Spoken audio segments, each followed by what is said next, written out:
हाजी साहबान के लिए बहुत अहम वीडियो है कि आप हज पे जा रहे हैं, आपने बैग में क्या क्या रखना है और क्या क्या नहीं रखना। चाहे सफ़र हज हो, चाहे रोज़मर्रा की ज़िंदगी हो, आपने बैग को अच्छे तरीके से अगर पैक करना है सामान रख के, तो आपकी आधी परेशानियाँ ख़त्म हो जाएगी। दोस्तों, अगर आप सफ़र हज पे जा रहे हैं, हज या उम्रा की तैयारी कर रहे हैं, रोज़ाना बाहर निकलते हैं, रोज़ाना चीज़ें कुछ ना कुछ लेके आते हैं, तो मैं आपको एक तरीक़ेकार के तहत बता देता हूँ कि बैग में लाज़मी रखने वाली चीज़ें कौन-सी हैं। सबसे पहले आपने डॉक्यूमेंट्स रखने हैं, जिनमें आपके हज का वीज़ा, पासपोर्ट, टिकट वगैरह होगी। इसके अलावा आपको अगर हेल्थ इंश्योरेंस, होटल की बुकिंग मालूमात मिलती है, वो भी सारा कुछ आपने प्रूफ़ अपने पास रखना है। हमेशा आप हार्ड कॉपी में भी रखें, सॉफ्ट कॉपी मोबाइल में भी रखें। सेकंड नंबर पे मोबाइल का charger, power bank, data cable वगैरह, ये भी आपने चीज़ें अपने साथ रखनी है। आजकल हर काम ज़्यादातर मोबाइल से ही होता है, तो ये ज़रूरी है।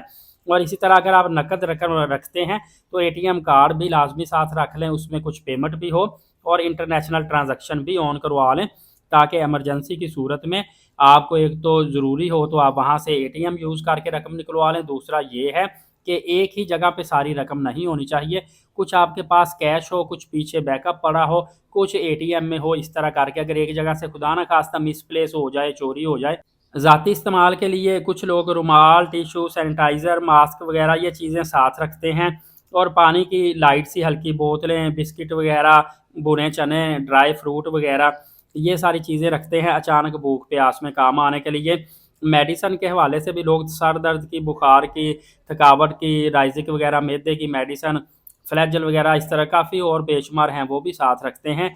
और इस तरह जोहर जुशांदा ओआरएस वगैरह, ये सारा कुछ भी अपने साथ रखते हैं।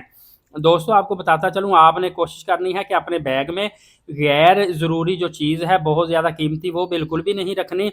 इसके अलावा ज़्यादा ज़ेवरात, महंगी घड़ियाँ, बहुत ज़्यादा पैसे, इस तरह की चीज़ें बैग में रखने से आपने ग्रेज़ करना है, चोरी हो जाती है, मिसप्लेस हो जाती है, बाद में कोई ज़िम्मेदार नहीं होती। इसी तरह आपने और गैर ज़रूरी चीज़ें वगैरह बैग में बिल्कुल भी नहीं रखनी, जो आपकी ज़रूरत की नहीं है। मुफ़्त में बैग भारी हो जाएगा, इतना ज़्यादा वज़न लेके जाना आपके लिए मसला पेश आएगा। इसके अलावा ममनूआ अशिया भी आपने बैग में नहीं रखनी, मतलब कोई नोकदार चीज़, तेज़धार जो होती है, इस तरह लाइटर वगैरह आग जलाने के लिए जो होता है, इसी तरह और काफ़ी ज़्यादा चीज़ें हैं, सिक्योरिटी का मसला बन सकता है, ये आपने एहतियात करनी, बैग में नहीं लेके जानी। ना बहुत ज़्यादा सामान लेके जाएँ, ना ज़्यादा भरा हुआ हो जिससे कंधे दर्द हों या चीज़ें ढूँढने में मुश्किल हो, या सारा बैग एक छोटी-सी चीज़ ढूँढने के लिए उथल-पुथल कर दिया जाए, इस तरह आपने नहीं करना। और आपने कोशिश करनी बैग को हिस्सों में तक़सीम करें, मतलब कि ज़रूरी चीज़ें सामने वाली पॉकेट में या ईज़ी एक्सेस में हों, जो बाद में इस्तेमाल होनी है वो नीचे हों, जो आपको डाउट है कि पता नहीं इस्तेमाल होनी कि नहीं होनी, वो बिल्कुल ही नीचे दबा दें। इस तरह आप तरीक़ेकार के तहत बैग पैक करें, ताकि आपको परेशानी वगैरह ना हो। मैं कोशिश करूँगा इसकी एक डिटेल वीडियो बना के आपकी खिदमत में ले आऊँ। फर्दर अपडेट जानने के लिए एलीट साकिब यूट्यूब चैनल को सब्सक्राइब कर लें। नमाज़ कायम करें, नबी पाक सल्लल्लाहु अलैहि वसल्लम पे रोज़ाना कसरत से दुरूद पाक भेजा करें और कुरान पाक की तिलावत करते रहा करें। शुक्रिया, जज़ाकल्लाह।